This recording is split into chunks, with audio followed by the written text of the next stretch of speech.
तुमच्यावर करण्यात आला होता, त्यानंतर त्याच 500 एकर जमीन नावावर करण्यासाठी आज तुम्ही बिंदू चौकात देण्याचा आवाहन केलं होतं, काय सांगा? मी मागच्या 2-3 दिवस जिल्ह्याबाहेर होतो आणि त्या काळामध्ये आमदार राजेश क्षीरसागर यांनी राजू शेट्टींची सुद्धा 500 एकर जमीन आहे असं काहीतरी आरोप केल्याचं मी ऐकलं, माझ्या कानावर आलं. आणि त्याच वेळी मी निर्णय घेतला की एखाद्या चळवळीला धार आली, निवडणुकीचा कालावधी आला तर आमच्यासारख्या फाटक्या कार्यकर्त्यांच्यावर नेहमीच अशा प्रकारचे आरोप या प्रस्थापितांच्याकडून केले जातात.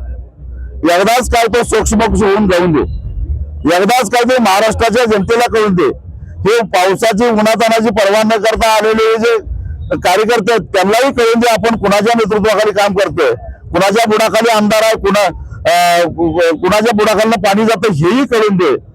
म्हणून मग मी शेवटी असा निर्णय घेतला की जी काही कथित 500 एकराची जमीन माझ्या नावाची जी आहे त्याचे 7 बारे राजेश क्षीरसागर यांनी घेऊन यावेत. मी बक्षीस पत्राद्वारे त्यांच्या नावावरती करून द्यायला तयार आहे. त्या पद्धतीने 500 रुपयाचा स्टॅम्प घेऊन त्याच्यावर सगळा मजकूर लिहून बक्षीस पत्राचा फक्त स्टॅम्प ड्युटी तेवढी त्यांनी भरायची आहे, ते भरायला माझ्यावर पैसे नाहीत. ती सगळी गट नंबरला लिहायला जागा ठेवलेली आहेत, त्याच्यावर गट नंबर सांगावेत, त्यांनी ते टाकतो, त्याचे 7 बारे दाखवावेत आणि त्याच्यावर सही करून त्यांना सगळ्यांच्या साक्षीनं महात्मा ज्योतिबा फुले आहेत, डॉक्टर बाबासाहेब आंबेडकर आहेत, डॉक्टर बाबासाहेब आंबेडकरांना अभिमान वाटेल अशा पद्धतीनं लोकवर्गणी काढून निवडून येणारा मी माणूस आहे. आणि म्हणून त्यांच्या साक्षीनं ही अवैध मार्गाने कमावलेली जी काही मी संपत्ती आहे असं ते म्हणतात ती त्यांना मी देणार आहे. आणि म्हणून गेल्या अर्ध्या पाऊण तासापासून मी इथे त्यांची वाट बघत थांबलेलो आहे. व्यक्तीला सहित मी सगळं तयार घेऊन आलेलो आहे, त्याच्यावर सही करणार आहे, अंगठा करणार आहे, म्हणजे माझी सही नव्हती असं म्हणायला कुणी वाव ठेवणार नाही. त्याचबरोबर काही शेतकरी असेही आलेले आहेत, राजू शेट्टीवर केलेले आरोप जे काही खरे असतील तर आम्ही आमचा 7 बारा देऊन टाकतो असं म्हणून काही शेतकरी स्वतःचा 7 बारा घेऊन आलेले आहेत. हे सारे 7 बारा गोळा करायला माझा तर सल्ला आहे, त्या शक्तीपीठ महामार्गाच्या 50,000 कोटीतले तुम्हाला किती मिळणार आहेत त्यापेक्षा या 7 बाऱ्यातून भरपूर कमाई होणार आहे.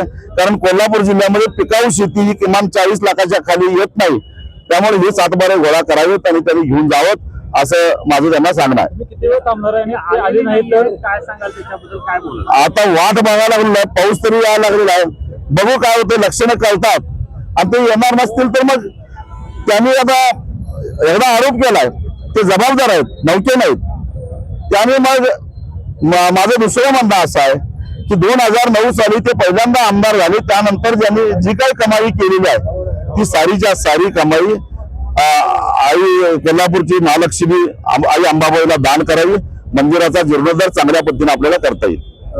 काय सांगा? मोर्चात उतरले होते, मात्र संग्रामसिंह कुपेकर यांनी त्याचं संपूर्ण बिंग फोडले, कुठेतरी दिशाभूल करण्याचं काम कुठेतरी. शक्तीपीठ महामार्गाचं समर्थन करणारे हे जे लोक आहेत हे किती खोटारडे आहेत, तकलादू आहेत हे उदाहरण. कारण माहितीच्या अधिकारात माझ्या माहितीप्रमाणे संग्रामसिंह कुपेकरांनी मागणी केली होती आणि एकही 7 बारा जमा लावून प्रशासनाकडून त्यांना सांगण्यात आलेला आहे.